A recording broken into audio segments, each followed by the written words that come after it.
आपने अति गंभीर और अति महत्वपूर्ण मुद्दे पर मुझे बोलने का आज विधानसभा में मौका दिया है और पिछले 2.5-3 घंटे से जो ये चर्चा चल रही है इसमें मुख्य तौर पर सभी साथियों ने अपनी बात उदाहरण सहित आंकड़ों सहित रखी है। और चूंकि मैं भी विधानसभा के सदस्य हूँ, इस देश की नागरिक हूँ, तो मेरे भी मन में इन एनसीआर, एनपीआर और सीए को लेकर बहुत सारे सवाल हैं। अध्यक्ष जी, जब मैं इसके बारे में पढ़ रही थी और जब अपने साथी सदस्यों को सुन रही थी तो मुझे ऐसा लग रहा था कि इस देश के अंदर इस समय एक ऐसी सरकार चल रही है जो बहुत कंफ्यूज है, जो बहुत अज्ञानी तरीके से, अनजान तरीके से, उसे पता ही नहीं है कि देश को किस ओर लेकर जाना है, देश के लिए क्या जरूरी है, देश के लिए कौन से मुद्दे महत्वपूर्ण हैं, देश के लिए कौन से कानून महत्वपूर्ण हैं। उनको इस चीज की बिल्कुल जानकारी नहीं है।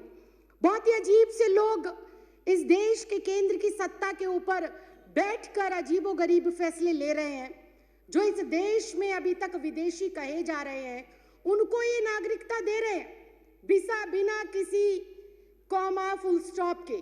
और इस देश के अंदर जो सदियों से, दशकों से रह रहे हैं उनको ये कहते हैं कि अगर तुम इस देश के नागरिक हो तो तुम्हें कागजात देने पड़ेंगे, तुम्हें प्रूफ करना पड़ेगा कि तुम इस देश के नागरिक हो। ये अजीब विडंबना है। हमारे पास वोटर आईडी कार्ड है, हमारे पास आधार कार्ड है, हमारे पास पैन कार्ड है, हमारे पास पासपोर्ट है, उनको ये हमारे कागज नहीं मानते। जिस वोटर आईडी कार्ड से इनको सत्ता में चुनकर भेजा गया, जिस वोटर आईडी कार्ड से ग्राम पंचायत हो, निगम का चुनाव हो, विधानसभा का चुनाव हो या देश की सर्वोच्च संस्था लोकसभा का चुनाव हो, जिस वोटर आईडी से देश के 128 करोड़ लोग इनको चुनकर भेजते हैं, उस वोटर आईडी कार्ड को भी ये हमारा सबूत के तौर पर मानने को तैयार नहीं।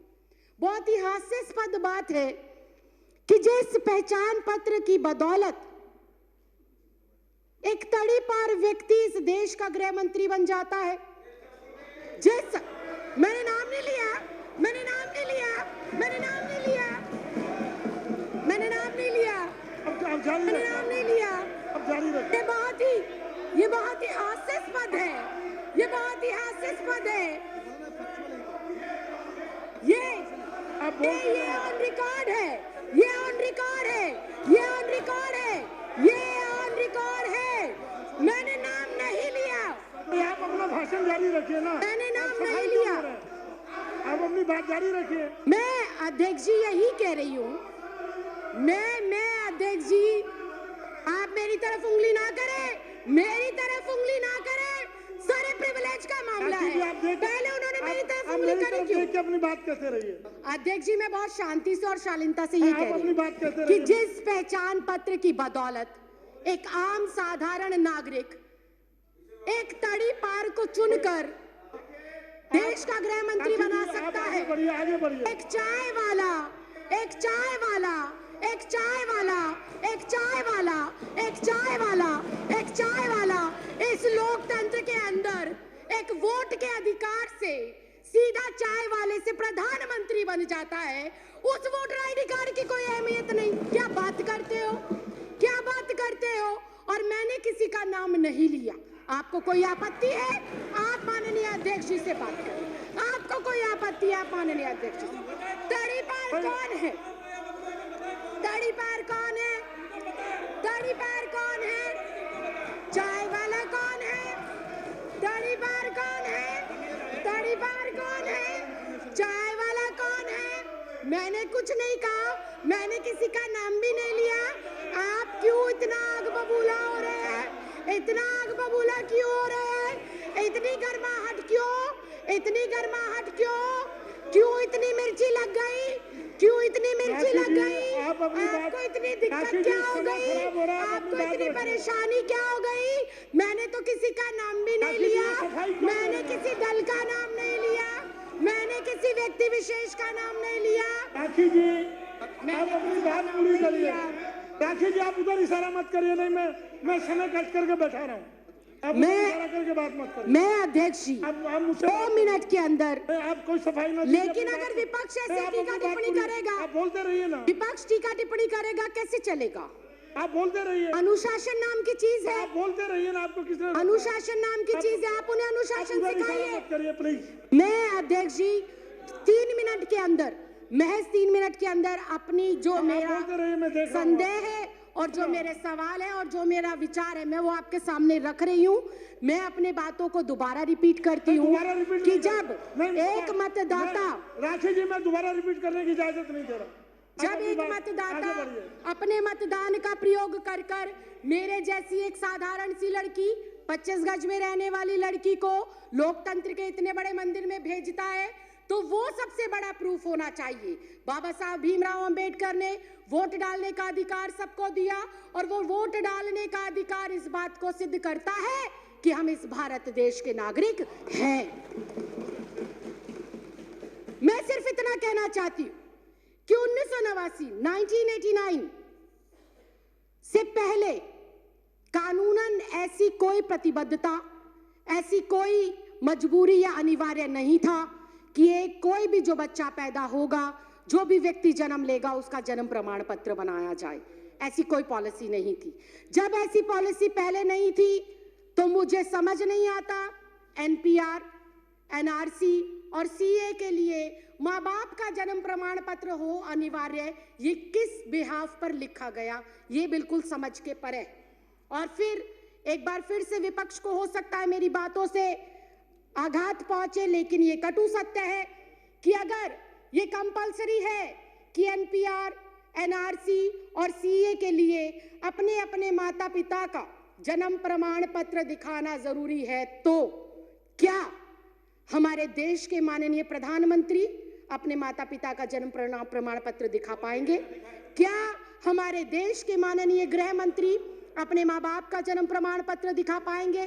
क्या हमारे इस देश के रक्षा मंत्री हमारे जो है इस जो ये एनसीआर, एनपीआर और सीए है, इसके माध्यम से अपने माँ बाप का जन्म प्रमाण पत्र दिखा पाएंगे? क्या इस देश के माननीय राष्ट्रपति अपने माँ बाप का जन्म प्रमाण पत्र दिखा पाएंगे? क्या आरएसएस प्रमुख मोहन भागवत अपने माँ बाप का प्रमाण पत्र दिखा पाएंगे? क्या श्री एल.के. आडवाणी जी अपने माँ बाप का प्रमाण पत्र दिखा पाएंगे? या माननीय अध्यक्ष महोदय आप स्वयं अपने माँ बाप का प्रमाण पत्र दिखा पाएंगे? अगर ये संभव नहीं है, अगर ये संभव नहीं है, अगर ये संभव नहीं है, अगर ये संभव नहीं है, अगर ये संभव नहीं है, राखी जी, अगर ये संभव नहीं है, तो मैं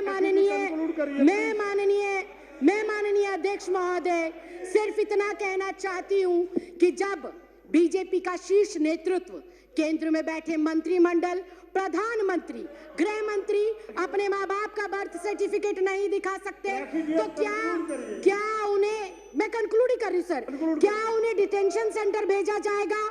अगर वो लोग डिटेंशन सेंटर नहीं जाएंगे तो इस देश का आम गरीब मजलूब परिवार का सदस्य क्यों डिटेंशन सेंटर जाएगा? ये सवाल आज इस लोकतंत्र के मंदिर में मैं आपके माध्यम से केंद्र सरकार से पूछना चाहती हूँ। अध्यक्ष जी, मुझे 2 मिनट दे दीजिए, मैं अपनी बात को खत्म कर रही हूँ। अध्यक्ष जी, मुझे ऐसा लगता है कि एनपीआर, एनआरसी और सीए महज देश की जनता को भटकाने के लिए एक हथियार के रूप में केंद्र सरकार आजमा रही है और भटकाना चाहती है। वो अपनी नाकामियों से जनता को, नोटबंदी से देश को भटकाना चाहती है, जीएसटी की जो अभी मार पड़ी है व्यापारियों के ऊपर, उससे देश की जनता को वो भटकाना चाहती है। बेरोजगारी जो पिछले 45 सालों के अंदर सर्वोपरि आंकड़ा इस साल में आया है, उससे देश की जनता को भटकाने के लिए हथियार के रूप में इसका प्रयोग हो रहा है। राइफल सौदा हो गया, दलितों पर अत्याचार हो गया, अर्थव्यवस्था किस तरह से चरमराई हुई है। अध्यक्ष जी, मैं एक लाइन कहकर सर, मैं भी रिक्वेस्ट कर रही हूँ, फाइनल क्लोजिंग लाइन कहकर मैं जो है अपनी बात को विराम देती हूँ कि अध्यक्ष जी, ये जो भाजपा सरकार है, ये एक संकीर्ण मानसिकता की सरकार है। इस सरकार को जब से ये अस्तित्व में आई है, किसान सड़कों पर है, छात्र सड़कों पर है, महिला सड़कों पर है, पुरुष सड़कों पर है, दलित सड़कों पर है, वकील सड़कों पर है, डॉक्टर सड़कों पर है, इंजीनियर सड़कों पर है। ये सरकार नहीं, संविधान विरोधी लोग हैं और एनपीआर, सीए और एनआरसी को लाकर ये वोट के अधिकार को खत्म करना चाहते हैं और अपना एक अधिकार स्थापित कर कर लोगों को उनके अधिकारों से वंचित रखना चाहते हैं। माननीय अध्यक्ष, मैं आपके माध्यम से ये कहना चाहती हूँ, माननीय मंत्री श्री गोपाल राय जी ने जो अपना प्रस्ताव रखा है, इस सदन के सदस्य होने के नाते, इस देश की नागरिक होने के नाते, मैं आज यहाँ से आपसे विनम्र प्रार्थना करती हूँ कि मैं इस प्रस्ताव का समर्थन करती हूँ और दिल्ली में इसको कतई भी किसी भी सूरत में लागू नहीं करना चाहिए। आपने मुझे बोलने का मौका दिया, इसके लिए बहुत बहुत धन्यवाद, बहुत बहुत आभार। जय हिंद, जय भारत।